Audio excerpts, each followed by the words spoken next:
ভগবানের প্রীতা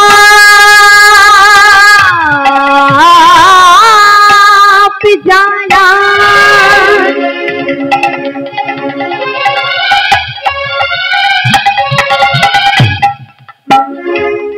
দূরে যাবে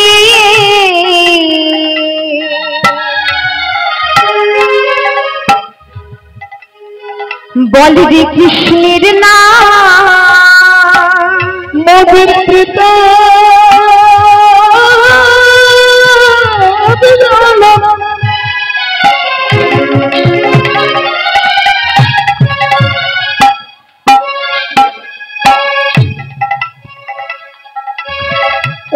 দূরে যাবে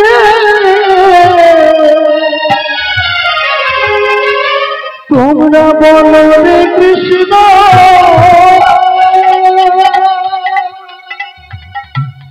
ভজনা জপনা লহনা কৃষ্ণের নাম ভজনা জপনা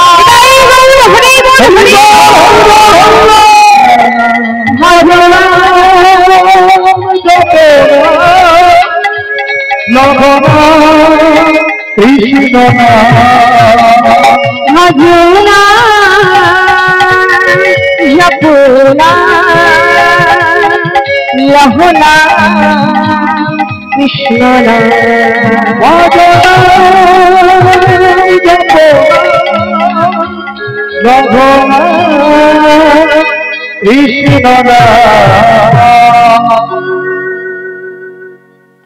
শ্রদ্ধেয় গৌর ভক্তমণ্ডলী এবং সকল ভক্তিমতী মায়েরা ও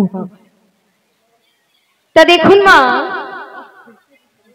84 লক্ষ জনী ভ্রমণ করার পর অবশেষে কিন্তু এই দুর্লভ মানব জন্মটা আমরা লাভ করলাম।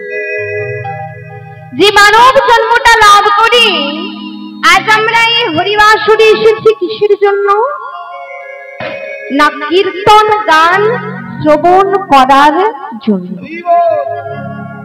তাহলে এই যে 84 লক্ষ বার আমরা ভ্রমণ করেছি তারপর আমরা এই মানব দেহটা লাভ করলাম। তাহলে চলুন না একটু জেনে নিই যে এই 84 লক্ষ বার আমরা কখন কখন এবং কোথায় কোথায় জন্মগ্রহণ করেছিলাম। মন দিয়ে শুনবেন।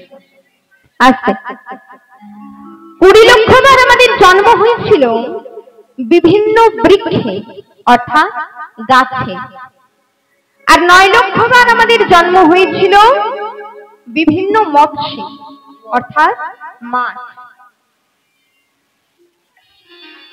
সৃষ্টি মাহাত্ম্যের কথা হলো 29 লক্ষ, আর 11 লক্ষ বার আমাদের জন্ম হয়েছিল বিভিন্ন পোকামাকড় অর্থাৎ কৃমি কীটে।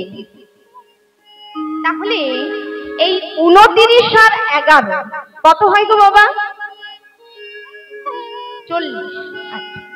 তাহলে 29 আর 11 হয় 40 লক্ষ, আর 30 লক্ষ বার আমাদের জন্ম হয়েছিল বিভিন্ন পশুতে। তাহলে 40 আর 30 হয় 70 লক্ষ, আর 10 লক্ষ বার আমাদের জন্ম হয়েছিল বিভিন্ন পাখিতে। তাহলে 70 আর 10 কত হয় গো? 70 আর 10 কত হয়? 90। আর 4 লক্ষ বার আমাদের জন্ম হয়েছিল বিভিন্ন বানর। তাহলে 80 আর 4 84 লক্ষ। অবশেষে কিন্তু আমরা ভগবানের কৃপায় এই দুর্লভ মানব জন্মটা লাভ করলাম। তাই তো আজকে মহাজন বলছেন কি, যেই রাম সেই কৃষ্ণ ভজ নিষ্ঠা করি, নামের সহিতে আছেন আপন শ্রী হরি। কৃতে যোদ্ধায়তে বিষ্ণু কৃপায়াং যোজয় মুখ দ্বাপরে পরিচর্যায়াং কলো তদ হরি সংকীর্তন। অর্থাৎ নাম যদি ব্রহ্ম হয়, আর এই নামই যদি এই কলিযুগের একমাত্র মুক্তির পথ হয়ে থাকে মা, তাহলে আমরা কেনই বা মহামন্ত্র নাম গাইব না বলুন তো? চলুন আমরা সকলে মিলি দুটি বাহু তুলি একটিবার ভগবানের নাম করব, কেমন? সকলে মিলে হরে কৃষ্ণ কৃষ্ণ কৃষ্ণ হরে হরে, হরে রাম রাম রাম হরে হরে, হরে হরে কৃষ্ণ কৃষ্ণ কৃষ্ণ হরে হরে, হরে রাম রাম রাম হরে হরে, হরে কৃষ্ণ কৃষ্ণ কৃষ্ণ হরে হরে, হরে রাম রাম রাম হরে হরে, হরে কৃষ্ণ কৃষ্ণ কৃষ্ণ হরে হরে, হরে রাম রাম রাম হরে হরে। ভক্তদের উদ্দেশ্যে বলছি, যখনই নাম করবেন না দুটি বাহু তুলে করবেন। এটা আমার কথা নয়, এটা হচ্ছে শাস্ত্রের কথা। গীতাতে ভগবান শ্রীকৃষ্ণ অর্জুনকে বলে দিয়েছেন না যে সব ধর্মান পরিত্যাজ্য মামেকং শরণং। অর্থাৎ যখনই তুমি দুটি বাহু তুলে আমায় ডাকবে, তখনই আমি তোমায় কৃপা করব, নতুবা নয়।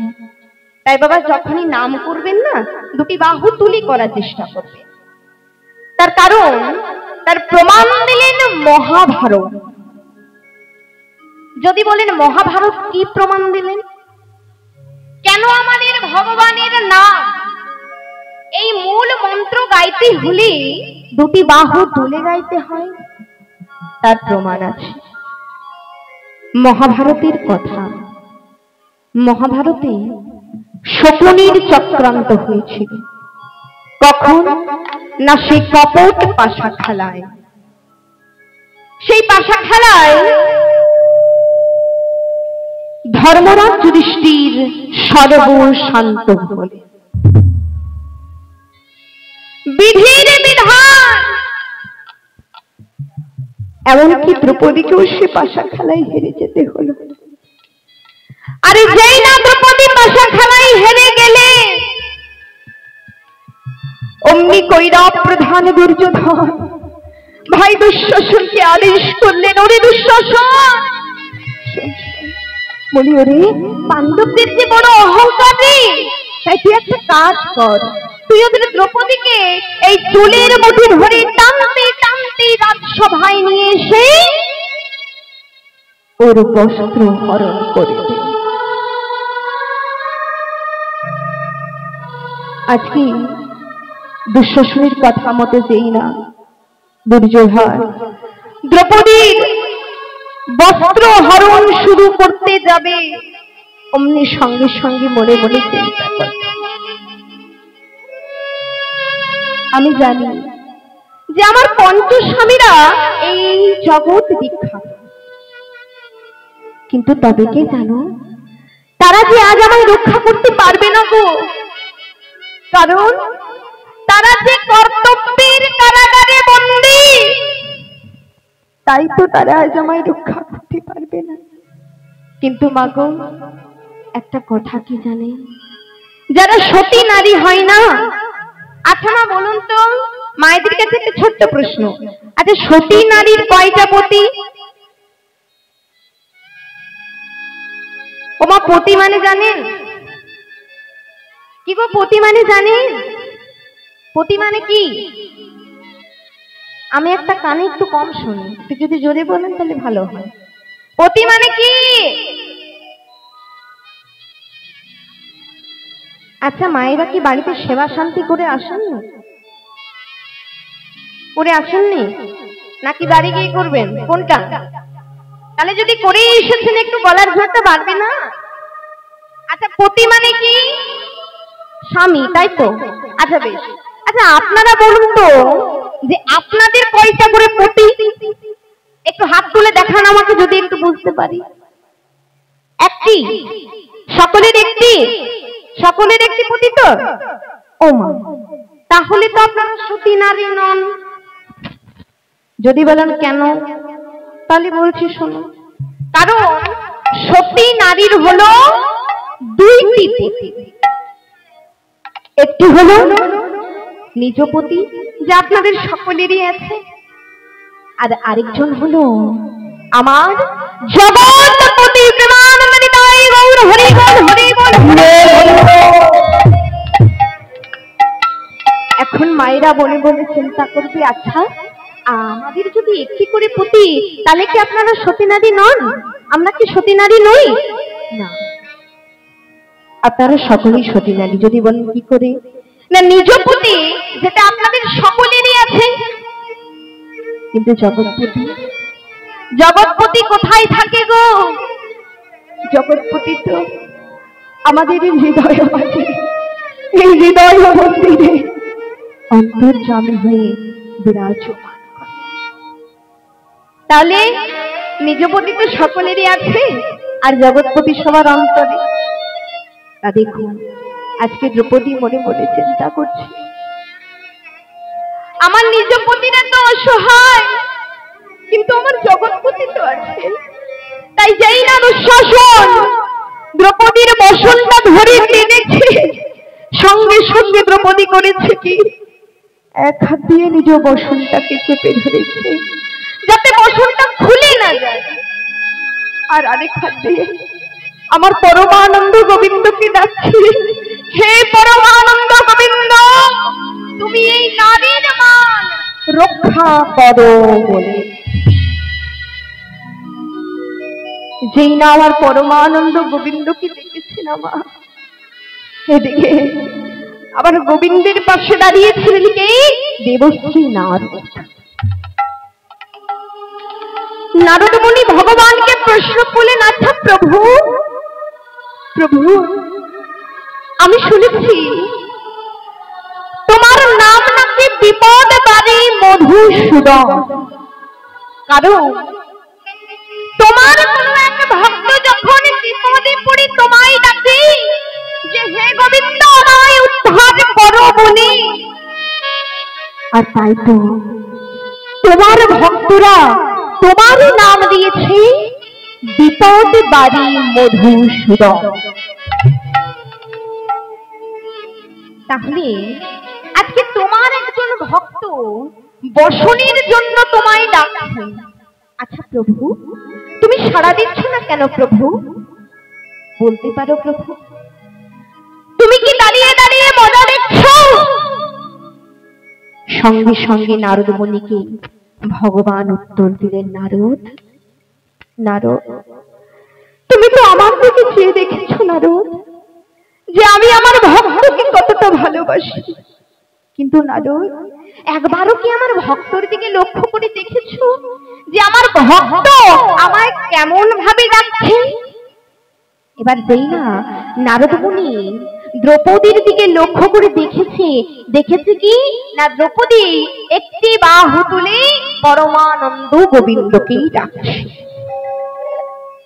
সঙ্গে সঙ্গে ভগবান আমার নারদ মুনিকে বলছে, হে নারদ, তুমি আমায় বলে দাও, যে কিনা আমায় পুরোপুরি ভরসা করে না, বিশ্বাস করে না, তাকে আমি কেমন ভাবে কৃপা করব, তুমি আমায় বলে দাও। এদিকে হয়েছে কি, দুঃশাসন আবারও দ্রৌপদীর বসনটা ধরে দিল, আর এবার যেই না দ্রৌপদীর বসনটা ধরে টেনেছে মা, সঙ্গে সঙ্গে দ্রৌপদী মনে মনে চিন্তা করেছে, না আর একটি বাহু তুলে নয়, এবার দুটি বাহু তুলেই আমি আমার পরমানন্দ গোবিন্দকে ডাকব।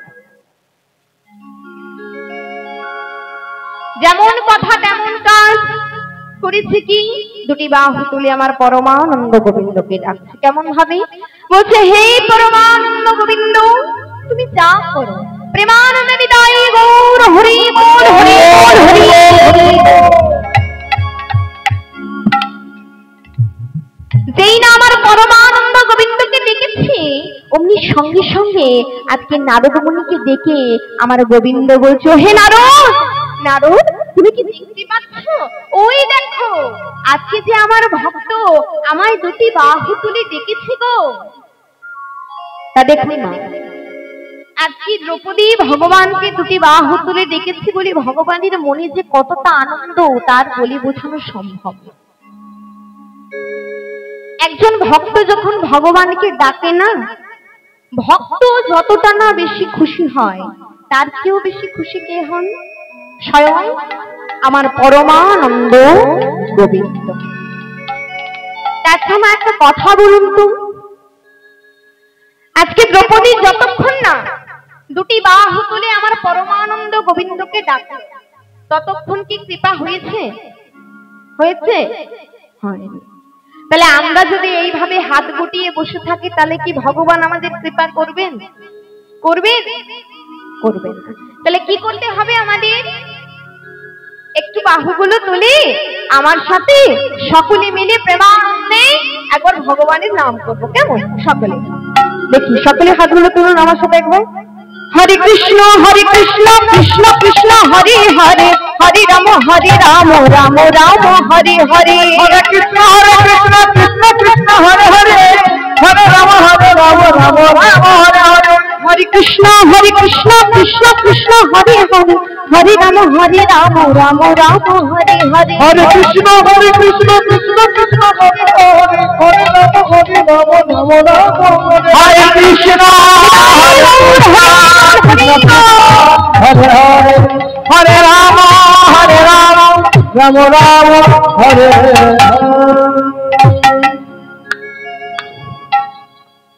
তাহলে আজকে যে দ্রৌপদী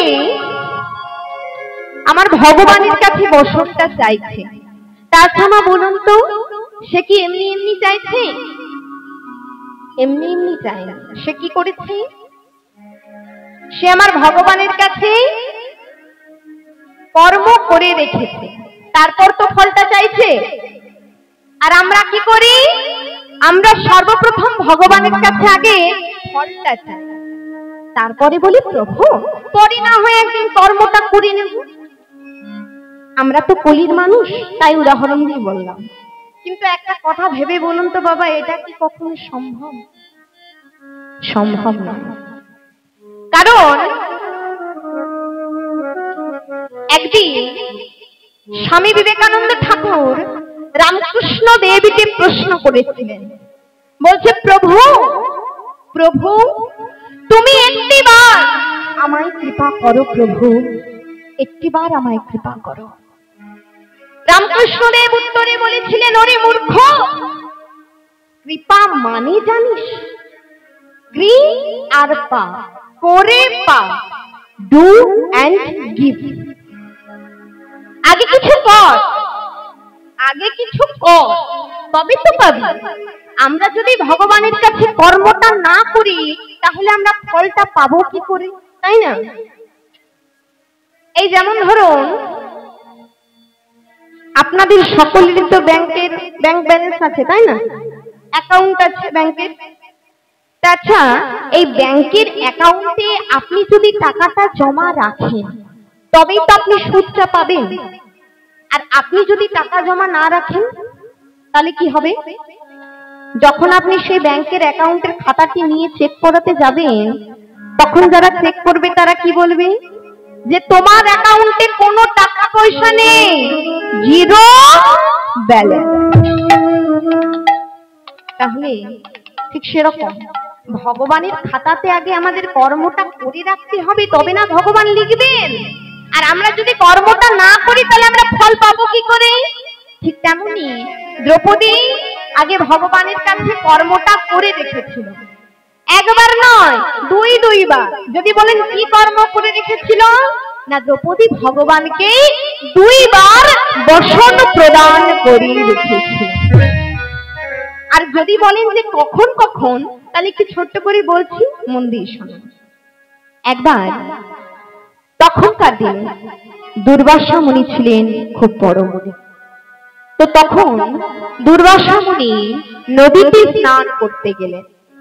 আর নদীতে স্নান করতে করতে হঠাৎ তিনি লক্ষ্য করলেন যে যে তার পরনের যে কৌপিনীটা সেটা জলের তরে ভাসতে ভাসতে চলে যাচ্ছে।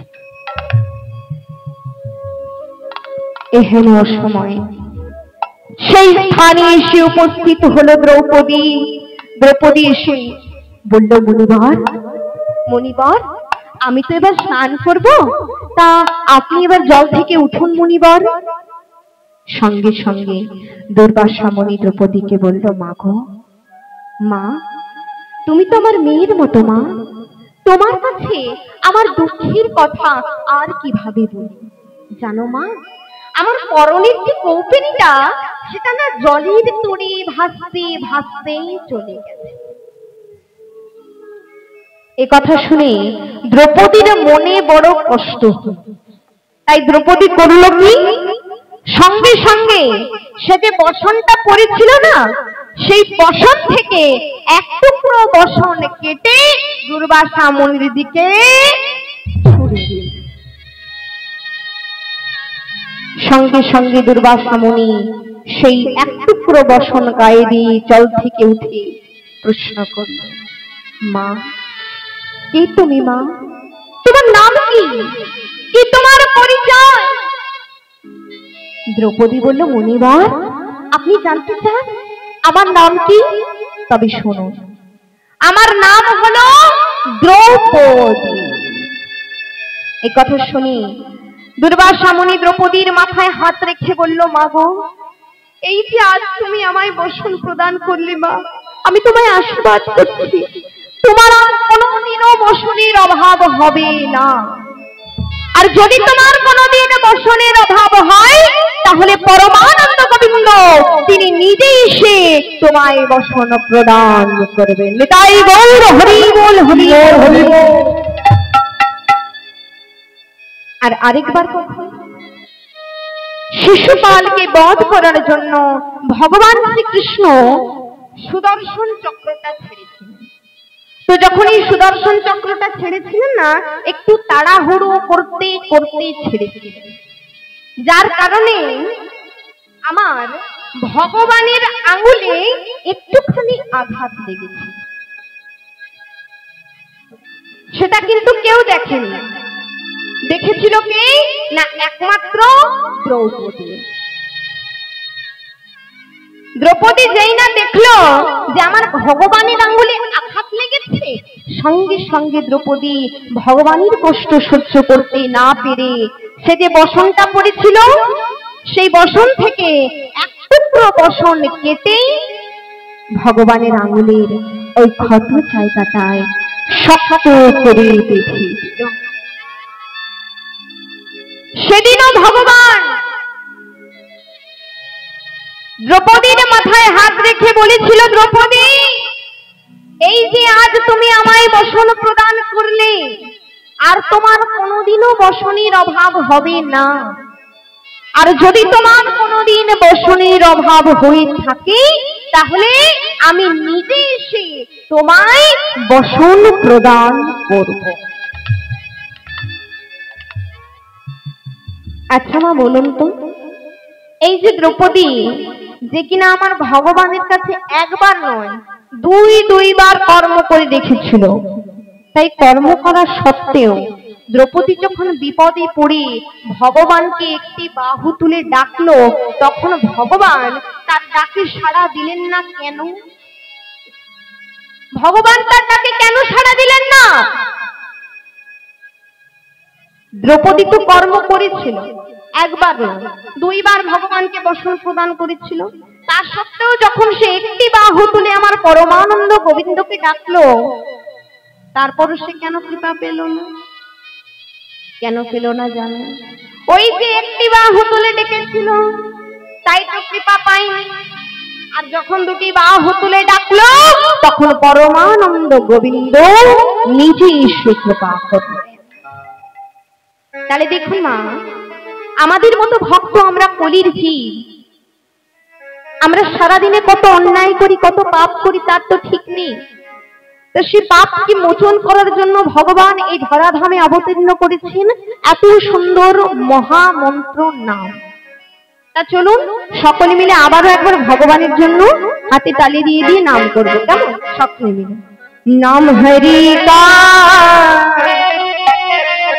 जप ले बंदे फिर पीछे पछताएगा। नाम हरि का जप ले बंदे फिर पीछे पछताएगा। नाम हरि का जप ले बंदे फिर पीछे पछताएगा। नाम हरि का जप ले बंदे फिर पीछे पछताएगा। क्या लेके आया जग में, क्या लेके आया जग में, क्या लेके आया जग में, क्या लेके आया जग में, क्या लेके जाएगा। नाम हरि का हरि बोल हरि बोल फिर पीछे पछताएगा। नाम हरि का जप ले बंदे फिर पीछे पछताएगा। কত সুন্দর কথা বলছে, नाम हरि का जप ले बंदे फिर पीछे पछताएगा। क्या लेके आया जग में, तू क्या लेके जाएगा। এগুলো হচ্ছে পদকর্তার পদ, কিন্তু হিন্দি ভাষায় লেখাটা, কথাটা কত সুন্দর বলেছে। বলছে क्या लेके आया जग में, तू क्या लेके जाएगा। আচ্ছা, আমরা যখন এই পৃথিবীতে প্রথম জন্মগ্রহণ করেছিলাম তখন আমরা ঠিক কি নিয়ে এসেছিলাম? আচ্ছা আপনারাই বলুন, আপনারা যখন এই পৃথিবীতে প্রথম জন্মগ্রহণ করেছিলেন ওমা কি নিয়ে এসেছিলেন? গাড়ি নিয়ে এসেছিলেন? কি নিয়ে এসেছিলেন? আমি বলছি আপনারা একটু হ্যাঁ দেবেন, কেমন? গাড়ি নিয়ে এসেছিলেন? তাহলে কি বড় বড় বাড়ি নিয়ে এসেছিলেন? তাহলে কি টাকা পয়সা? তাহলে আমার কাকু যেটা বললো মোবাইল, মোবাইল তাও নিয়ে আসেননি? তাহলে কি নিয়ে এসেছেন? খালি হাতে এসেছেন? ওমা সে কি কথা, আমরা তো কলির মানুষ, আমাদের এত গাড়ি বাড়ি টাকা বিষয় সম্পত্তি, আমাদের তো খালি হাতে আসাটা উচিত হয়নি। কিন্তু আমরা যেদিন এই ধরাধামে অবতীর্ণ হয়েছিলাম মায়ের গর্ভ থেকে, সেদিন কিন্তু আমরা কিছুই নিয়ে আসতে পারিনি, আমরা খালি হাতেই এসেছিলাম।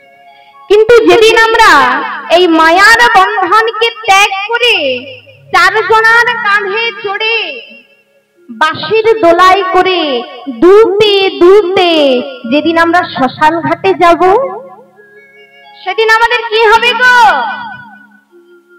কি হবে জানেন? জানেন না?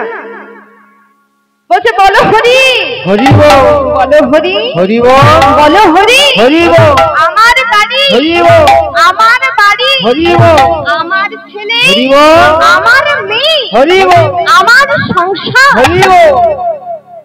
আচ্ছা, সব যেদিন হরি বল হয়ে যাবে সেদিন আপনারা কি নিয়ে যাবেন গো? তাই তো বলছে क्या लेके आया जग में, क्या आया जग में, क्या लेके आया जग में, क्या लेके आया जग में, क्या लेके जाएगा। नाम हरि का हरि बोल हरि बोल फिर पीछे पछताएगा। नाम हरि का जप ले बंदे फिर पीछे पछताएगा। बचपन बीता खेल खेल में, बचपन बीता खेल खेल में, बचपन बीता खेल खेल में, बचपन बीता खेल खेल में, हर जुबानी मार रहा नाम हरि का फिर पीछे पछताएगा। नाम हरि का जप ले बंदे फिर पीछे पछताएगा। বলছে बचपन बीता खेल खेल में हरी जवानी मत रहा। আমি প্রথমেই বলেছি যে এগুলো হচ্ছে পদকর্তার পদ, কিন্তু হিন্দি ভাষায় লেখাটা। কথা আছে, একবার এই যে আজকে আমি পদাবলীগুলো গাইছি না, এই পদাবলীগুলো কিন্তু হিন্দি ভাষায় লেখা, কিন্তু হিন্দি ভজন না। বলছে কবির দোহা বলে, বাল্যকাল গেল হাসিতে খেলিতে, আর এই যৌবন কাল গেল রঙিনে, এখন এই বুড়ো জঞ্জালটা মরিলে বাঁচি। রবীন্দ্রনাথ ঠাকুরের একটা খুব সুন্দর কবিতা আছে। এই কবিতাটি হয়তো আপনাদের সকলেরই মনে থাকতে পারে, আপনারা সকলেই জানেন, কিন্তু তবুও আরেকটি বার আমি আপনাদেরকে স্মরণ করিয়ে দিচ্ছি, মন দিয়ে শুনুন। কবিতাটির নাম হচ্ছে হাট। কুমোর পাড়ার গরুর গাড়ি, বোঝাই করা কলসি হাড়ি, গাড়ি চালায় বংশী বদন, সঙ্গে যে যায় ভাগ্নে মদন। হাট বসেছে শুক্রবারে, ওই বক্সিগঞ্জের পদ্মা। কত ভালো মানে জানেন? একটা ছেলে বা মেয়ে যখন স্কুলে যায় না, আর সে যখন স্কুল থেকে বাড়িতে ফিরে আসে, তখন তার বাবা মা তাকে কি জিজ্ঞাসা করে? বলে না যে হ্যাঁ রে খোকা, বলি আজকে স্কুলে কি রান্না হয়েছিল রে? আপনারা বলেন কিনা জানি না, তবে আমি যেখানে থাকি আমার ওখানে এসব হয়। কিন্তু মা একটা কথা ভেবে দেখুন, সে একবারও চিন্তা করে দেখলো না যে তার ছেলে বা মেয়ে আজকে স্কুলে গিয়ে পড়াটা কি দিয়ে এসেছে। যাই হোক, এই কালচারে কিন্তু আমরা অভ্যস্ত হয়ে গেছি। চলুন মানেটা একটু আমরা জেনে। বলছি কুমোর পাড়ার গরুর গাড়ি। আমাদের এই 3.5 হাতের দেহটি হচ্ছে কুমোর পাড়ার গরুর গাড়ি। না খড় মাটিতে কুমোরও যেমন ঠাকুরও গড়ে, রক্ত মাংস দয়াল তেমন মানুষ। তারপর বলছে বোঝাই করা কলসি হাড়ি। আমাদের এই দেহপিঞ্জরটাতে বিভিন্ন কোয়ালিটির বাসনপত্র বোঝাই করা, যেমন কাম, ক্রোধ, লোভ, মোহ, মদ, মাৎসর্য, ষড়রিপুর বাসনপত্র বোঝাই করা আছে। কিন্তু মজার ব্যাপার এটাই, দেখুন, গাড়ি চালায় বংশী বদন। আচ্ছা মা বলুন তো, আমাদের এই 3.5 হাতের দেহটির মালিকটি কে? আমি কিন্তু নই, কারণ এই আছে এই নেই, নিঃশ্বাসে বিশ্বাস নেই। তাহলে আমি এই 3.5 হাতের দেহটির মালিক হব কি করে? না, আমাদের এই 3.5 হাতের দেহটির মালিক হচ্ছেন স্বয়ং বংশী বদন।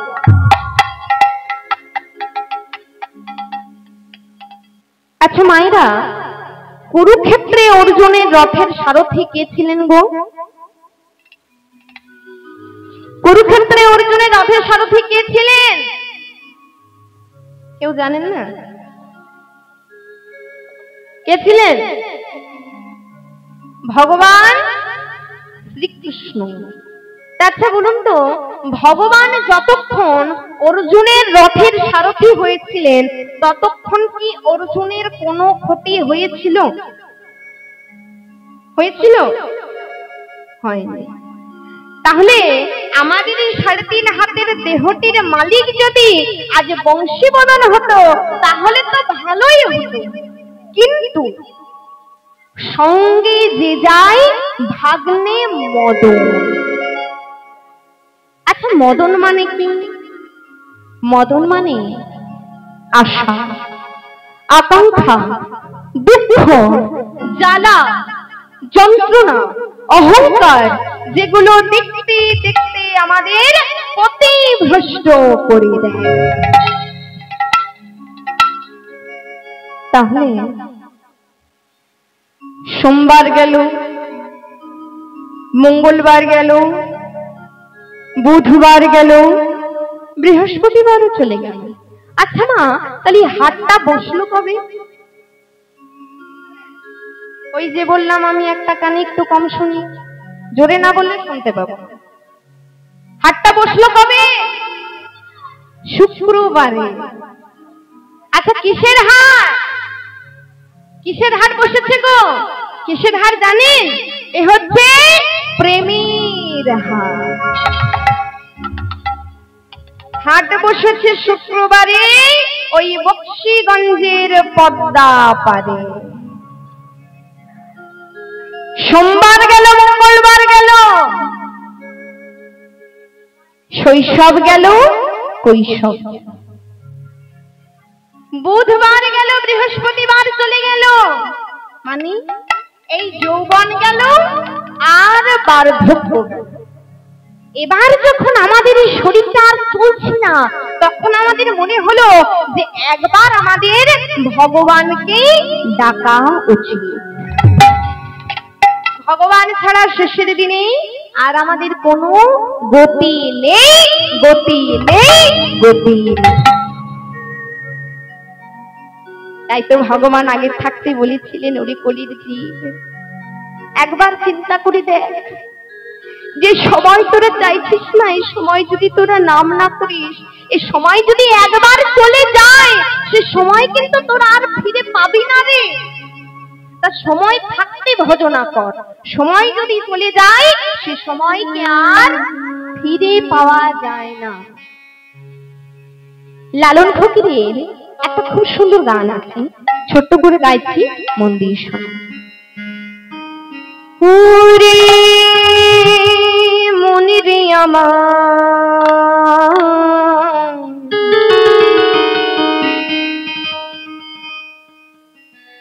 সময় গেলে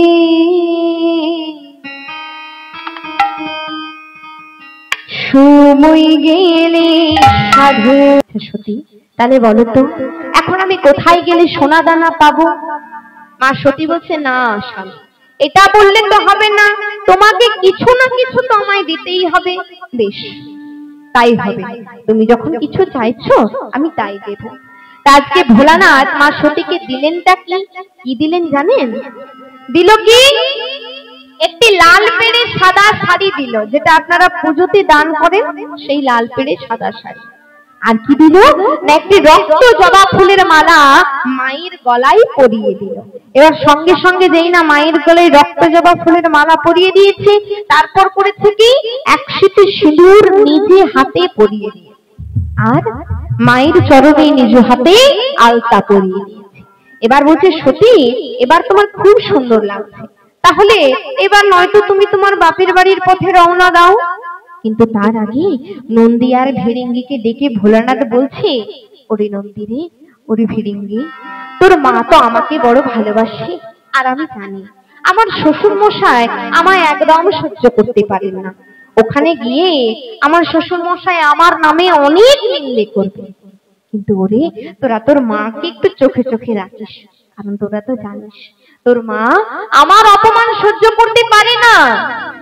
বেশ ভোলানাথ, তাই আজকে নন্দী আর ভিড়িঙ্গিকে যেই না অনুমতি দিয়ে দিয়েছে, এবার সঙ্গে চলেছে মা বা নন্দী আর ভিড়িঙ্গির সাথে বাপের বাড়ির পথে রওনা হয়েছে। আর কেমন ভাবে যাচ্ছেন, তার শোভাটি কেমন? আচ্ছা মা, মায়েরা যখন বাপের বাড়ি যান কতটা আনন্দ হয়, মনে আনন্দ হয় না? ঠিক তেমনই আজকে মা সতী বাপের বাড়ি যাচ্ছে। আপনাদের মনে বাপের বাড়ি গেলে ঠিক যতটা আনন্দ হয়, আমার মায়ের মনেও কিন্তু ঠিক আজ ততটা আনন্দ। আজকে মা যাচ্ছেন কেমন হবে? তবু আনন্দিতে চলেন মা বাপের বাড়ির পথে, আনন্দিতে চলেন মা বাপের বাড়ির পথে, আনন্দিতে চলেন মা বাপের বাড়ির পথে এগুলো নন্দকে চলেন মা বাপের বাড়ির পথে নন্দী ভিড়ে গিয়া যাই মায়ের সাথে নন্দে ঘিরে যাই মায়ের সাথে নন্দী ভিড়ে গিয়া যাই মায়ের সাথে নন্দী ঘিরে যাই মায়ের সাথে যাইবি কত গরব করে যাইবে কত গরার করে যাইবি কত গরব যাইবে কত গরম করে যাইবে কত গরম করে বাপের বাড়ির পথে পথে যাইবি কত গরব করে বাপের বাড়ির পথে পথে যাইবে কত গরম করে যেই না মা বাপের বাড়িতে এসে উপস্থিত হয়েছেন ঠিক তখনই হয়েছে কি আজ দেখিতে দেখিতে মা বাপের বাড়ি এলো দেখিতে দেখিতে মা বাপের বাড়ি এলো দেখিতে দেখিতে মা বাপের বাড়ি এলো দেখিতে দেখিতে মা বাপের বাড়ি এলো প্রেমানন্দে ভক্ত গণে হরি হরি বলো আনন্দ ভক্ত গণে হরি হরি বলা প্রেমানন্দে ভক্ত গণে হরি হরি বলো আনন্দ ভক্ত গণে হরি হরি বলে আনন্দ ধরে না সবাই আনন্দ ধরে আনন্দ আর হরি বাপের বাড়ি পথে পথে আনন্দ আর ধরে না বাপের বাড়ির পথে পথে আনন্দ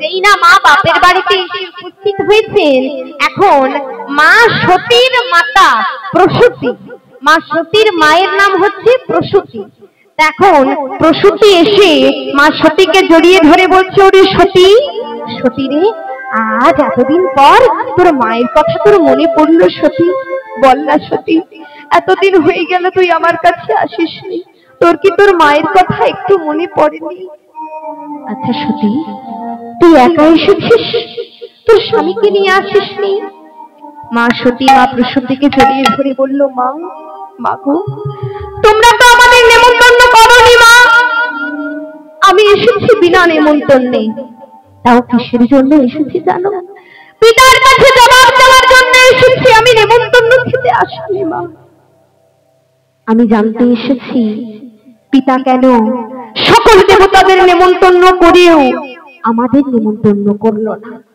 বলতে পারো মা আমরা কি এমন অপরাধ করেছিলাম যার জন্য পিতা আমাদের নেমন্তন্ন করলো না এদিকে যজ্ঞস্থল থেকে দক্ষ রাজা বাইরে বেরিয়ে এসে বলছে সতী তুই কেন এসেছিস সতী ও তুই বুঝি নেমন্তন্ন খেতে এসেছিস কিন্তু ওরে সতী আমি তো তোদের নেমন্তন্ন করিনি রে পিতা আমি নেমন্তন্ন খেতে আসিনি পিতা আমি এসেছি তোমার কাছে জবাব দেওয়ার জন্য যে কেন তুমি আমাকে আমার স্বামী ভোলানাথকে নেমন্তন্ন করলে না ও তুই জবাব দেওয়ার জন্য এসেছিস কিসের জবাব দেওয়ার জন্য এসেছিস তুই জানতে চাস তোর স্বামী আর তোকে আমি কেন নিমন্ত্রণ করিনি ওরে তোর স্বামী তো দিন ভিখারি তোর স্বামী তো পথের কাঙাল শ্মশানে ছাই ভস্য মেখে ঘুরে বেড়ায় যত ভূত প্রেত নিয়ে ঘুরে বেড়ায় তোর স্বামীকে যদি আমি আমারই যজ্ঞে নেমন্তন্ন করি তাহলে ভাবতে পারছিস আমার সম্মানটা ঠিক কোথায় গিয়ে দাঁড়াবে আর তাই তো আমি তোর স্বামীকে নেমন্তন্ন করিনি আমার মতে এখানে দক্ষ রাজা কিন্তু ভোলানাথকে ভূত প্রেতের ভয়ে নেমন্তন্ন করেন যদি বলে কেন না কারণ ভোলানাথের এত ভূত প্রেত আছে এবার তাদেরকে নিয়ে যদি ভোলানাথ দক্ষ রাজার যজ্ঞস্থলে আসে দক্ষ রাজা একা একা সামলাতে পারবে এত ভূত প্রেতকে পারবে সামলাতে পারবে না আর সেই জন্যই ভোলানাথকে দক্ষ রাজা নেমন্তন্ন করে। এটারও কিন্তু একটা কারণ আছে, ছোট্ট করে বলে দিচ্ছি, মন দিয়ে শুনে নিন। এই যে দক্ষ রাজা যজ্ঞটা করছেন না, এই দক্ষ যজ্ঞের 1 মাস আগে একটা যজ্ঞ হয়েছিল, যে যজ্ঞের নাম হচ্ছে ভৃগু মুনির ব্রহ্মযজ্ঞ। সেই যজ্ঞে ভৃগু মুনি সকল দেবতাদের নেমন্তন্ন করেছিলেন। ইন্দ্রের আসনে ইন্দ্র বসে আছেন, সূর্যের আসনে সূর্য বসে আছে, চন্দ্রের আসনে চন্দ্র বসে আছে। এইভাবে সকল দেবতা নিজ নিজ আসন গ্রহণ করে বসে আছেন, এমনকি ভোলানাথও সেখানে উপস্থিত আছে। আর ভৃগুমুনি মধ্যেখানে বসে যজ্ঞ করছে। এমন সময় সেই যজ্ঞস্থলে এসে উপস্থিত হলো কে না, ভোলানাথের শ্বশুর মশাই দক্ষ রাজা। যেই না দক্ষ রাজা এসেছে, সবাই দেখছে বারে এ তো দেখছি একেবারে ভোলানাথের শ্বশুর মশাই এসেছে, তা তাকে তো সম্মান জানাতে হবে নাকি। এবার সম্মান জানানোর জন্য সকল দেবতারা উঠে দাঁড়িয়েছে, কিন্তু ভোলানাথ উঠে দাঁড়াননি। ভোলানাথ তো গদি ছড়ার মালিক নয়, ভোলানাথ বসেই আছে।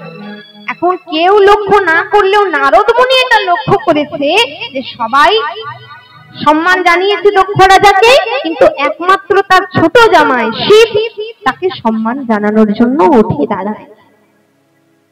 অবশেষে যজ্ঞস্থল থেকে ফিরে এসে দক্ষ রাজাকে নারদ মুনি বলছে, রাজামশাই একটা বিষয় লক্ষ্য করেছেন, আপনাকে যজ্ঞস্থলে সবাই সম্মান জানিয়েছে, কিন্তু একমাত্র আপনার ছোট জামাই ভোলানাথ সে কিন্তু আপনাকে সম্মান জানানোর জন্য উঠে দাঁড়ায়নি। দক্ষ রাজা বলছে, তাই নাকি? আমার একমাত্র ছোট জামাই সে কিনা আমার সম্মান জানানোর জন্য উঠে দাঁড়ালো না? বেশ, তবে নারদ তুমি আমায় বলে দাও কি করে অপমানের প্রতিশোধ নেওয়া যায়।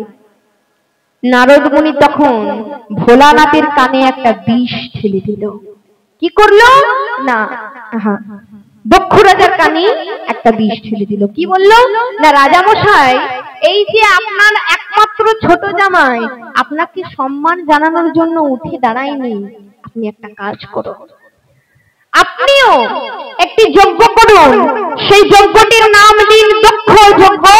সেই যজ্ঞে আপনি সকল দেবতাদের নেমন্তন্ন করবেন, কিন্তু একমাত্র আপনার ছোট জামাই শিবকে আর তার একমাত্র পত্নী সতীকে নেমন্তন্ন করবেন না। বেশ, তাই হবে। আর নারদ মুনির কথা শুনেই কিন্তু এই যজ্ঞে তাদের নেমন্তন্ন করা হয় না। কিন্তু ভোলানাথ নারদ মুনিকে বলেছিল, হে নারদ তুমি তো বেশ আমার শ্বশুর মশাইকে বলে দিলে যে আমি নাকি তাকে সম্মান জানানোর জন্য উঠে দাঁড়াই। একবার ভেবে দেখেছিলে সেদিন যখন সকলে উঠে দাঁড়িয়েছিল আমার শ্বশুর মশাইকে সম্মান জানানোর জন্য, তখনই পৃথিবী থরথর করে কাঁপছিল, স্বর্গ মর্ত পাতাল ধ্বংস হতে চলেছিল। সেদিন একাই আমি এই পৃথিবীটাকে আঁকড়ে ধরেছিলাম দুহাত দিয়ে, তোমরা তো কেউ আমায় সাহায্য করোনি। আর তাই তো আমি আমার শ্বশুর মশাইকে সম্মান জানাতে পারিনি। কিন্তু নারদ তত বুঝবে না, নারদ যেটুকু তার করার সে সেটুকু করবে। তার কাজ হচ্ছে এর কানে ওটা বলা, ওর কানে ওটা বলা, এটাই তো তার কাজ নাকি। তা সে যা কাজ করার করে দিয়েছে। এখন হয়েছে কি, এই যে তাকে নেমন্তন্ন করা হলো না, আজকে মা সতী একের পর এক ভোলানাথের নামে যখন তার পিতার মুখ থেকে দক্ষ রাজার কাছ থেকে নিন্দা শুনছেন, তখন মা সতী আমার গুরু নিন্দা, শিব নিন্দা, বৈষ্ণব নিন্দা, স্বামী নিন্দা সহ্য করতে না পেরে মা সতী আমার দক্ষ রাজার ওই যজ্ঞ কুণ্ডে ঝাঁপ দিয়ে দিলেন। আর যেই না ঝাঁপ দিয়ে দিলেন, আজ শিব শিব নাম ধরি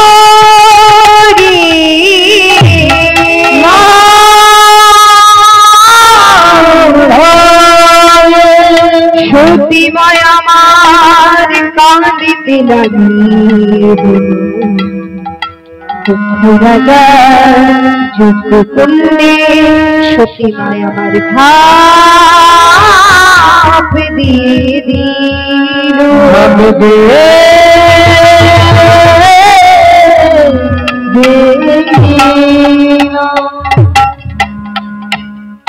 না মা সতী দক্ষ রাজার যজ্ঞকুণ্ডে ঝাঁপ দিয়ে দিলে, আজকে নন্দী ভিড়িঙ্গিকে বলছো, রে ভিড়িঙ্গি চল চল আমাদের ভোলানাথকে গিয়ে কথাটা বলে আসি যে আমাদের মার বেঁচে নেই রে। ছুটতে ছুটতে নন্দী ভিড়িঙ্গি চলেছে ভোলানাথের কাছে। যেই না ভোলানাথের কাছে এসে উপস্থিত হয়েছে, দেখে ভোলানাথ একটা উঁচু জায়গায় বসে ধ্যান করছে। সঙ্গে সঙ্গে ভোলানাথ নন্দী আর ভিড়িঙ্গিকে দেখে প্রশ্ন করলেন, কিরে নন্দী, তোরা এত তাড়াতাড়ি চলে এলি? ও তোর মা আসেনি? আচ্ছা বুঝেছি বুঝেছি, এতদিন পর তোর মা বাপের বাড়ি গেছে, তা ওরা কেনই মা আসতে দেবে বল?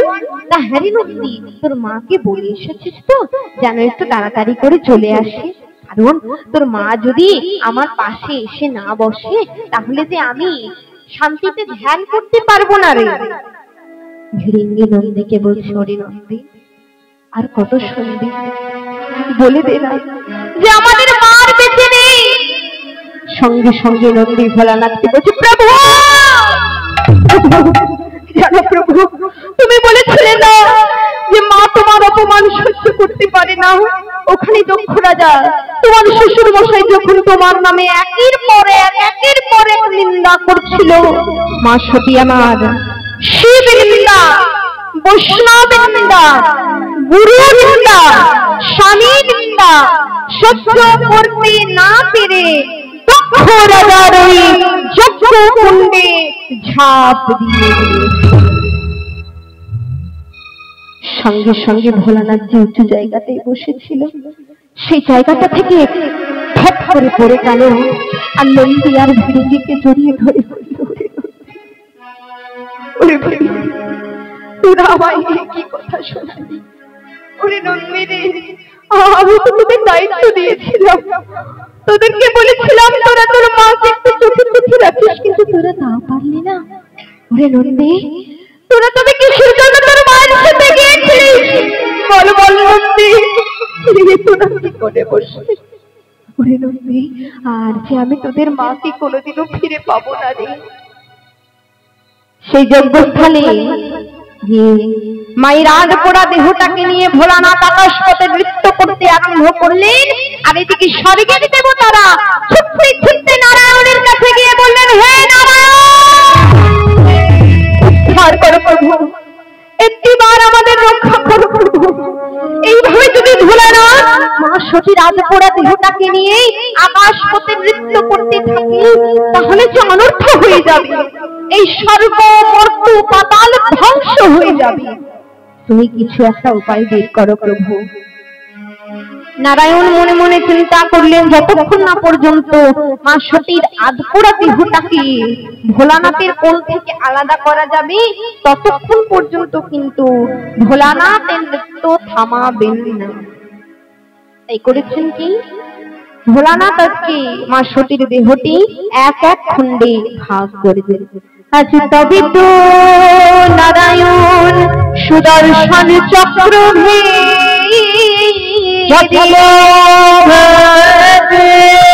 এক এক খণ্ডে সতী মায়ের দেহ করিলেন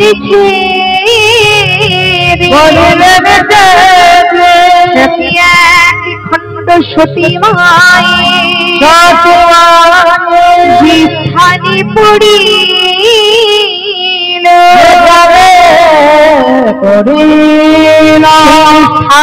একান্ন পিঠির জনম হই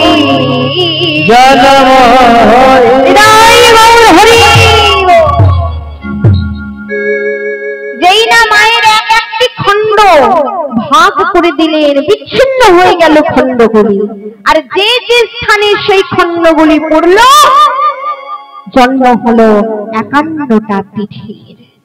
এদিকে ভোলানাথ দেখলেন, নারায়ণ আমি আমার সতীর আধ পোড়া দেহটাকে নিয়ে সুখে ছিলাম, তো তুমি তো আমায় তাও সুখে থাকতে দিলে না। তবে কি জানো নারায়ণ, আজকে আমি তোমায় অভিশাপ দিলাম যে আজ যেমন আমি আমার প্রিয়তমাকে কাছে পেলাম না, চিরতরের মতো হারিয়ে ফেললাম, তেমনি তুমি তোমার প্রিয়তমাকে কোনোদিনও নিজের করে পাবে না। অভিশাপ তো দিয়ে দিলেন বাবা, কিন্তু কথায় আছে না, ভগবান যখন একবার অভিশাপ দিয়ে দিয়েছেন আর তো কিছু করার নেই। তা এই অভিশাপ কিন্তু খুলে গেছে একদম অক্ষরে অক্ষরে। দেখুন, ত্রেতা যুগে রাম অবতারে সীতাকে কাছে পাননি, দাপর যুগে কৃষ্ণ অবতারে রাধারানীকে কাছে পাননি, আর এই কলিযুগে গৌরাঙ্গ অবতারে বিষ্ণুপ্রিয়াকে কাছে পাননি। প্রত্যেকটা যুগেই কিন্তু বিয়োগ হয়ে গেছে। এবার ভোলানাথ করলেন কি, সতীকে হারিয়ে প্রভাবিত হয়ে তার মস্তক থেকে একটি জটা ভূতলে ফেললেন। হাতি ছিড়িয়া মাথারো জটা ভূতলে ফেলিল।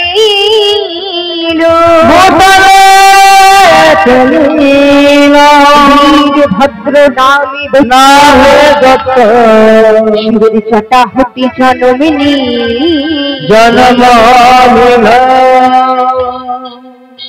যেই না বীর ভদ্র দৈত্য জন্মগ্রহণ করেছেন, জন্মগ্রহণ করেই বলে, প্রভু আমার কর্ম কি, প্রভু আমায় বলে দাও, তোমার কর্ম কি জানো?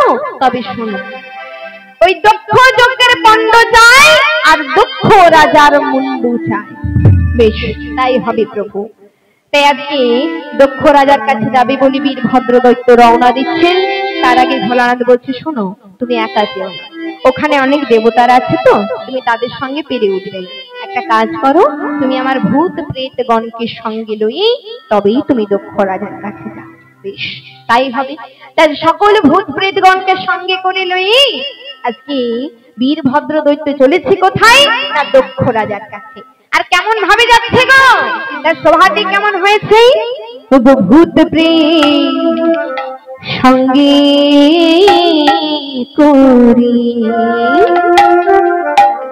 চলে দূরে, ভূত প্রেত সঙ্গে করি চলে দূরে, ভূত প্রেত সঙ্গে করি চলে দূরে।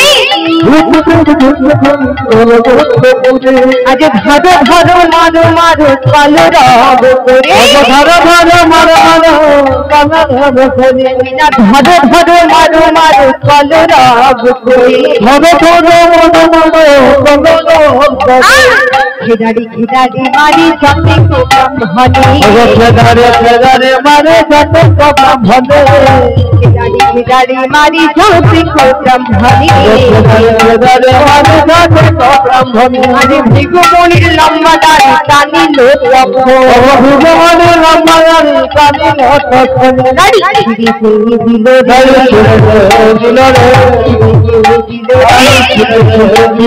আরে ভৃগুমণির লম্বা দাড়ি ছিঁড়ে ছিঁড়ে দিল, ভৃগুমণির লম্বা দাড়ি ছিঁড়ে দিল রে। এখন সেই যজ্ঞটিকে শান্তি করার জন্য একজন মুনি যাচ্ছিলেন, যার নাম হলো ভৃগু মুনি। আর সেই ভৃগু মুনি ছিল এক মস্ত লম্বা দাড়ি। এখন ভূত প্রেতগণ তো কিছু ধরে মানে কিছু পায়নি হাতের সামনে, তাই সে লম্বা দাড়ি পেয়েছে, আর সেই লম্বা দাড়ি ধরে টানাটানি করতে আরম্ভ করেছে। এইভাবে টানাটানি করতে করতে এসে উপস্থিত হয়েছেন কোথায়, দক্ষ রাজার কাছে। যেই না দক্ষ রাজাকে দেখেছেন, ছুটতে ছুটতে গিয়ে বীর ভদ্র দৈত্য যেই না দক্ষ রাজার শির ধরেছেন, অমনি দৈব বাণী হয়েছে আকাশ থেকে, যে মুখেতে শিবের নিন্দা তুই করেলি পাষণ্ড,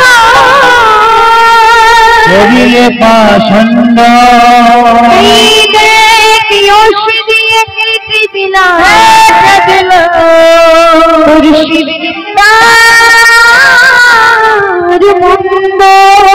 শিবের নিন্দার মন্দ,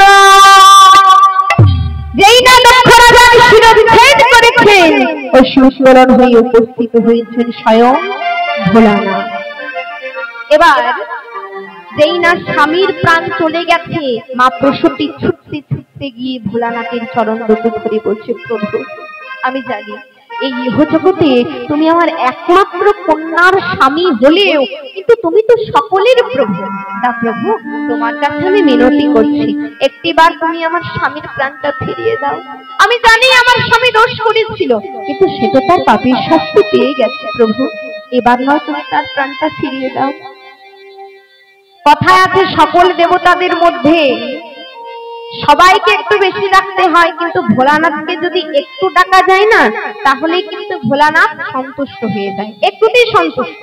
আজকে মা প্রসূতি করেছেন কি, মন প্রাণ দিয়ে ভোলানাথকে ডাকছেন।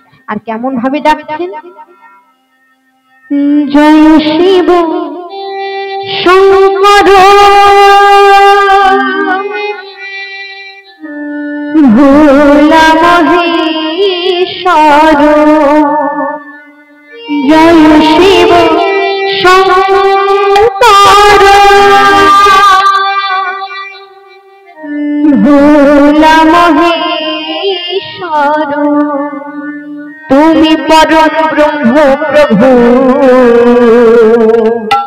ত্রিলোক মনোহর।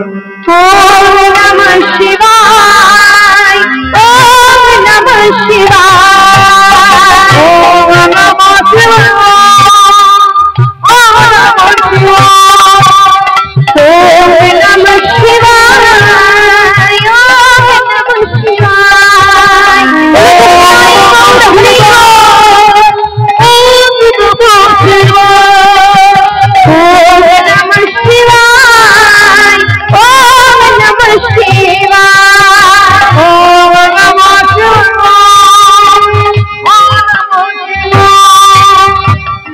মহাদেব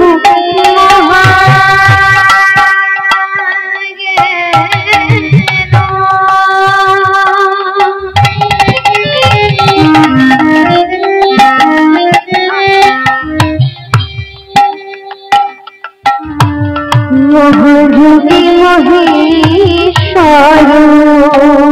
ভগ মহাদেব মহাপ্রাণ মহাযোগী মহেশ্বর, মহাযোগী মহেশ্বর,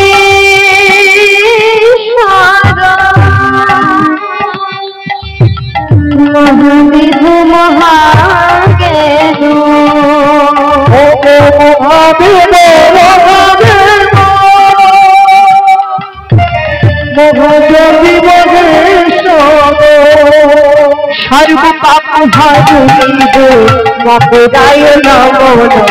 ওম নমঃ শিবায়, ওম নমঃ শিবায়, ওম নমঃ শিবায়, ওম নমঃ শিবায়, হরি বল হরি বল, ওম নমঃ শিবায়, ওম নমঃ শিবায়, ওম নমঃ শিবায়, ওম নমঃ শিবায়। যেই না ভোলানাথকে মন প্রাণ দিয়ে ডেকেছেন, ওই যে বললাম ভোলানাথ একটুতেই সন্তুষ্ট হয়ে যান। এখন মনে মনে চিন্তা করছে কি করে ভোলানাথের প্রাণটা, ভোলানাথ মনে মনে চিন্তা করছেন কি করে তার শ্বশুরমশাই দক্ষ রাজার প্রাণটা ফিরিয়ে দেওয়া যায়। তা যেই না ভেবেছেন, অমনি দেখেছেন কি যজ্ঞস্থলে কিছুক্ষণ ধরে একটি ছাগল ঘোরাঘুরি করছিল। যেই না ছাগল ঘোরাঘুরি করতে দেখেছে, এবার ভেবেছে কিছু তো পাইনি, তাই সে ছাগলের মুন্ডুটি ধরে এনে আর দক্ষ রাজার শিরে লাগিয়ে, যেই না দক্ষ রাজার শিরে লাগিয়ে দিয়েছেন, অমনি হয়েছে কি আজ সাধু মুখে বাণী নাহি, বাণী নাহি, উলু উলু হা, ওলো ওলো হা, তাহা দেখে রমণীরা হাসিল সদা, হাসিল সবাই। আজকে দক্ষ রাজা কথা বলতে পারছেন না, আর তাই দেখে রমণীগণ হাসছে। তাই দেখে আজকে ভোলানাথ বলছে, রমণীগণ আমার শ্বশুর মশাই আজ কথা বলতে পারছে না বলে তোমরা হাসছো, তবে আজ আমি তোমাদের আশীর্বাদ করলাম। এ ত্রিজগতে যদি কোনো শুভ অনুষ্ঠান হয় না, সে অনুষ্ঠানে তোমরা নারীরা সর্বপ্রথম একবার উলুধ্বনি না করলে সেই অনুষ্ঠানটি সম্পূর্ণ হবে না। তা আজকে এত সুন্দর একটা হরিনাম যজ্ঞের আয়োজন করা হয়েছে, তা মায়েরা অনুষ্ঠানটি সম্পূর্ণ করবেন না? একবার দেখি সকলে মিলে একবার উলুধ্বনি প্রেম সে বলুন তাই গৌর হরি বল হরি বল হরি বল। বাহ, খুব ভালো। তা এখন এবার দক্ষ রাজার প্রাণটা তো ফিরিয়ে দিয়েছে, কিন্তু নারায়ণ তো প্রতিটা চোখে বিয়োগ হয়ে গেছে। তা করেছে কি, নারায়ণ মনে মনে চিন্তা করছে এবার আমাকে যে করে হোক একটা উপায় বের করতেই হবে। তারপর ভোলানাথকে যে করে হোক মা সতীর সঙ্গে আবার মিলিয়ে দিতে হবে, তবে আমি অভিশাপ থেকে মুক্তি পাই। তা নারদ মুনিকে ডেকে পাঠিয়েছে। এখন নারদ মুনি এসেছে। নারদ মুনি এখন ভয়ে ভয়ে এসেছে, কারণ নারদই তো যত নষ্টের মূলে, তাই না? এবার নারদ যখন এসেছে বলছে প্রভু আমায় ডেকেছো? বলছে হ্যাঁ আমি তোমায় ডেকেছি, তবে শোনো আমি না ভোলানাথের জন্য একটা সম্বন্ধ দেখেছি, আর তোমাকে সেই সম্বন্ধটি পাকা পত্র করে আসতে হবে। বেশ তাই হবে প্রভু, কিন্তু প্রভু আমি তো জানি না যে তুমি কোথায় ভোলানাথের জন্য সম্বন্ধ দেখেছো। তবে শোনো, আজকে নারায়ণ নারদ মুনিকে বলছে হে নারদ, তবে কি জানো নারদ কোথায় আমি সম্বন্ধ দেখেছি জানো? গিরি রাজার ঘরে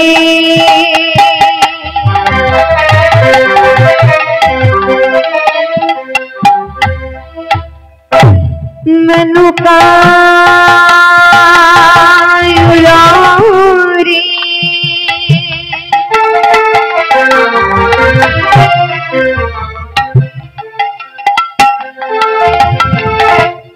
জনম লীলায়দা শক্তি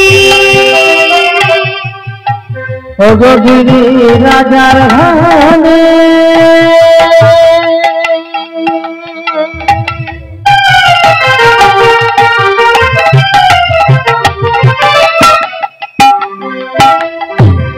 মেনকায় বারে জনম লীলায়দা শক্তি এইবার হবেন শঙ্করী নামে হবে গৌরী বদনে বল্ল হরি হরে।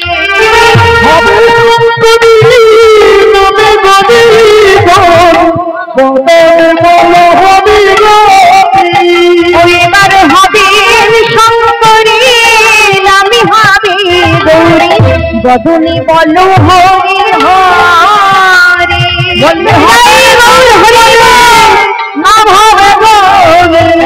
বদনে বলো হরি হরে।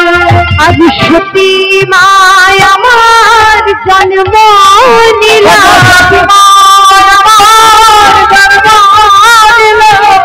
সতী মায় আমার জন্ম নিলা, গিরি রাজার ঘরে মেনকায় বারে সতী মায় আমার জন্ম নিলা। গিরি রাজার ঘরে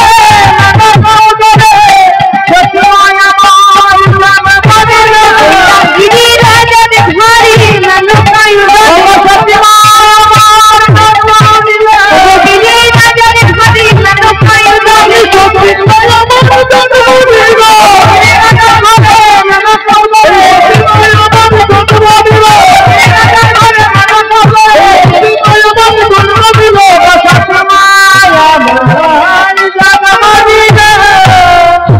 এবার নারদ মুনি এসে উপস্থিত হয়েছে কোথায়?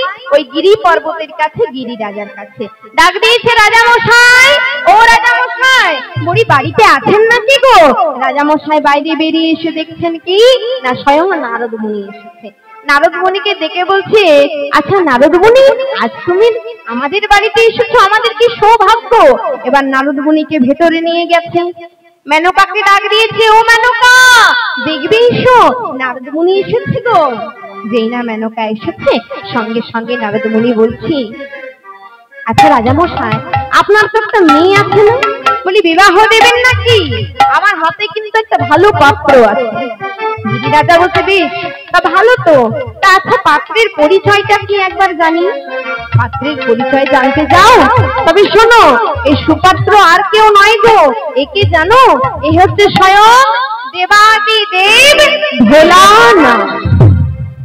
হ্যাঁ গো মা, শিবরাত্রিতে শিবের মাথায় কারা কারা জল ঢালতে যান?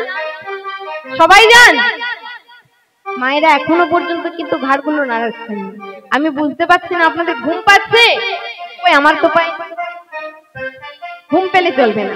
আচ্ছা মা, শিবরাত্রিতে সবাই শিবের মাথায় জল ঢালতে জানতো? জানতো। তা শিবের মাথায় জল ঢেলে কি বলেন? আমাদের মতো মেয়েরা কি বলে? বলে না যে আমার যেন একটা শিবের মতোই বর হয়, চাই না? শিবের মতো বর চাই না? তা এখন এই শিবকে যদি আপনি নিজের জামাই করে পান, ছেড়ে দেবেন? ছেড়ে দেবেন? এত সহজে ছেড়ে দেবেন না। তা আজকে গিরিরাজা মনে মনে চিন্তা করছে কি, স্বয়ং দেবাদিদেব ভোলানাথ আমার জামাই হবে, এ তো আমার পরম সৌভাগ্য, আর এই সুযোগ তো হাতছাড়া করা চলবে না। তা নারদ মুনিকে বলছে, বেশ নারদ, তবে বিবাহটা কোন দিন হবে? বিবাহ হবে শুভ চতুর্দশী। বিবাহ পাকা করে লগ্ন অনুযায়ী বিবাহ সম্বন্ধ দেখে এবার নারদ মুনি চলেছে কোথায়? ভোলানাথের কাছে। আচ্ছা, কথায় আছে না, যার বিয়ে তার মনে নেই, আর শুনতে পাচ্ছি না, যার বিয়ে তার মনে নেই, পাড়াপড়শির ঘুম নেই। ভোলানাথের বিয়ে ভোলানাথে জানেনি না, কিন্তু নারদ মুনি একে বলছে, একবার ওকে বলছে, আর কি বলছে জানেন?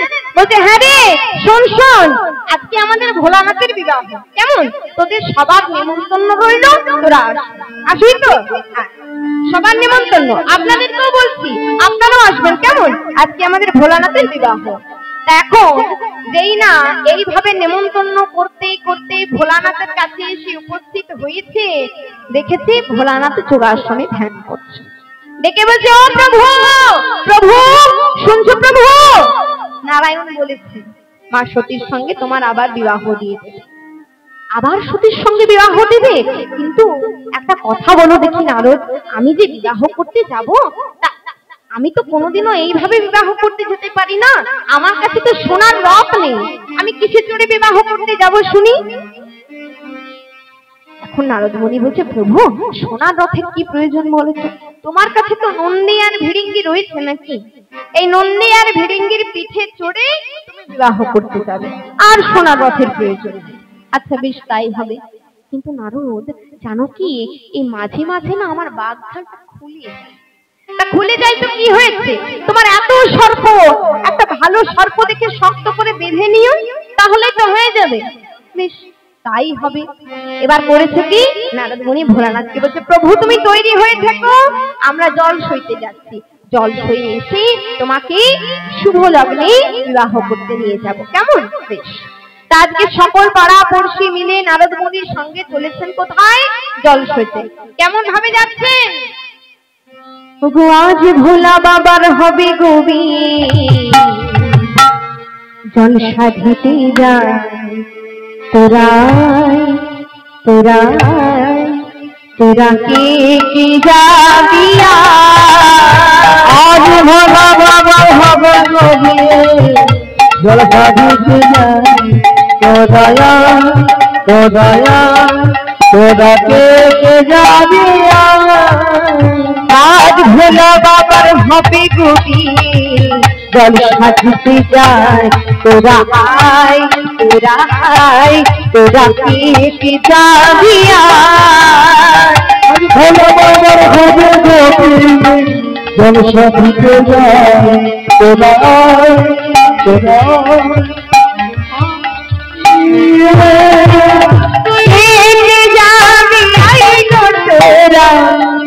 যাবিয়া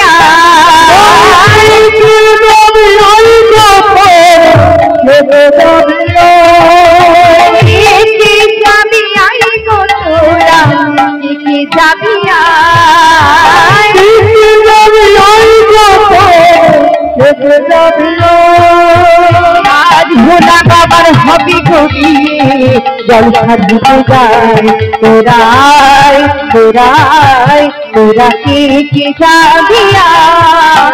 আজ ভোলা বাবার হবে গো বিয়ে, জল সাধিতে যায় দয়া দয়া তোরা কে যাবে যেই না জলসই ফিরে এসেছে দেখছে ভোলানাথ তৈরি হচ্ছে। তা হ্যাঁ গো মা, ভোলানাথ আজ কেমন ভাবে তৈরি হচ্ছে? একটা কথা কি জানেন মা, তখনকার দিনে না এই এখন আমাদের মতো এত ফাউন্ডেশন, ফেস পাউডার, এই মেকআপের এত বিভিন্ন ধরনের প্রোডাক্ট ছিল না। তখনকার দিনে বলতে গেলে কিছুই ছিল না। তা আজকে ভোলানাথে কি করেছে? জামাই বলি কথা, একটু সাজগোজ তো করতে হবে নাকি? শুধু এমনি এমনি চলে গেলে হবে? বিবাহ করতে যাবে, একটু সেজে গুজে যাবে না? তা করেছে কি, ওই শ্মশানের যত ছাই ভস্য দেখেছেন, সেই ছাই ভস্যগুলো এখন সারা শরীরে মেখে, সারা শরীরে মেখে আর নারদকে জিজ্ঞাসা করছে, ও যায় নারদ কি করছো? বলি দেখো তো আমার দিকে একবার চেয়ে, আমায় কেমন লাগছে? ভালো লাগছে? সত্যি বলছো তো? এবার নারদ বলেছে, প্রভু তোমাকে খুব সুন্দর লাগছে, চলো এবার বিবাহ করতে যাও। তা নন্দী আর ভিড়িঙ্গির পিঠে চড়ে এবার যেই না বিবাহ স্থলে এসে উপস্থিত হয়েছে। আচ্ছা মা, বর তো চলে এসেছে, বরণ করবে কে? কে বরণ করবে? আমি করব? তাহলে কে করবে? আপনারা করবেন? আচ্ছা, বরকে যখন প্রথম বিবাহস্থলে বর আসে, কে বরণ করতে আসে গো? শাশুড়ি মা। তা এখানে ভোলানাথের শাশুড়ি মার নাম কি? মেনকা। এই মেনকা করেছেন কি, বরণ ডালালই এখন বরকে বরণ করতে এসেছে। যেই না বরণ করতে এসেছে অমনি হয়েছে কি জানেন?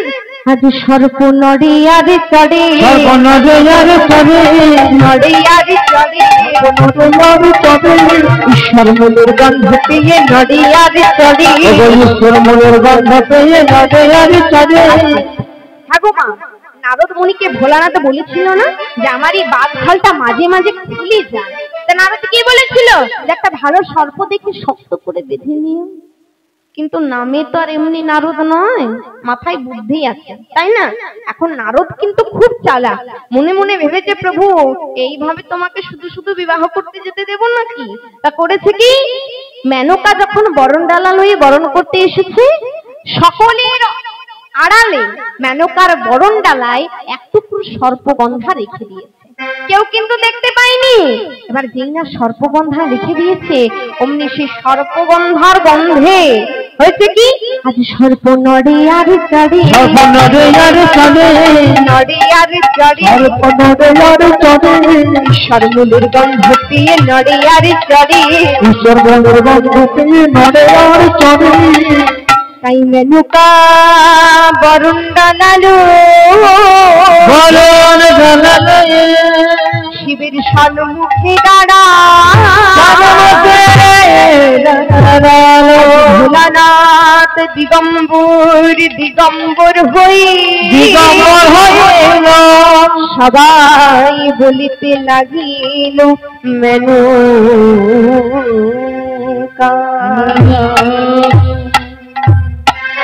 সবাই আজ মেনকাকে কি বলছে গো?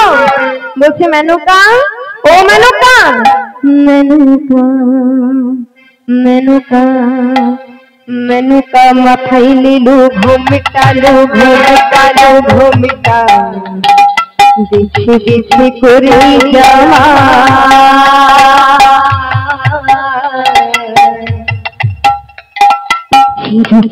লেগটালো লেগটালো লেগটা, উলো ধরে উলো ধরে,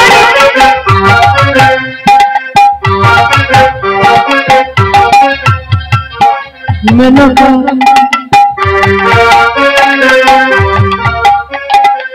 মেনকা মাথায় এলো ঘুমটালো, ঘুমটালো ঘুমটালো, বেছে বেছে করলে জামা, চিরকালের লাগে ঘুমটালো ঘুমটালো ঘুমটা,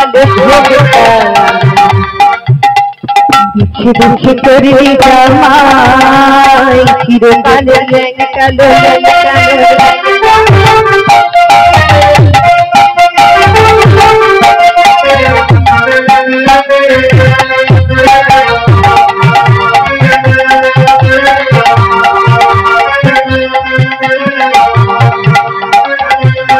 মেনকা মাথার ঘুমটা ঘুমটা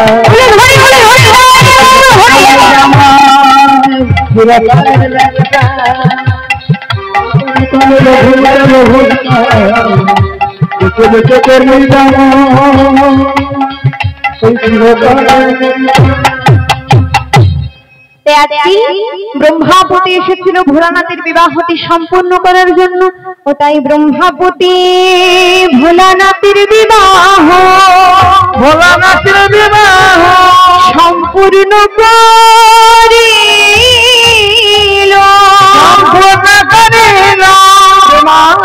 আনন্দে ভক্তগণের হরি হরি বল হরি হরি।